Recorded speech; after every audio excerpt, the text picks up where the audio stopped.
Alors que les États-Unis choisissent un embargo sur les importations de gaz et de pétrole russe, l'Union européenne préfère employer une autre voie plutôt que de rompre les approvisionnements en provenance de son voisin.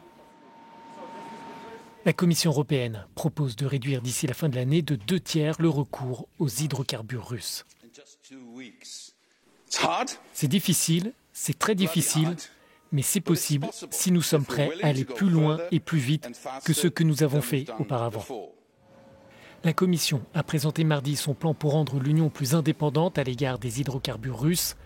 À cause de cette contrainte, les prix de l'énergie flambent depuis le lancement de l'invasion de l'Ukraine par Moscou.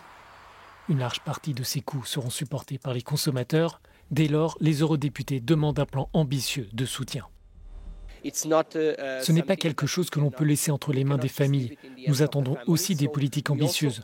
Nous avons le Fonds social pour le climat qui est en cours de discussion, mais au milieu d'une crise comme celle-ci, nous avons besoin de mesures extraordinaires, de mesures plus ambitieuses pour répondre aux problèmes de la pauvreté énergétique. La Commission compte réduire à court terme la dépendance européenne au gaz russe en remplaçant cette ressource par du gaz naturel liquéfié venu du Qatar et des États-Unis.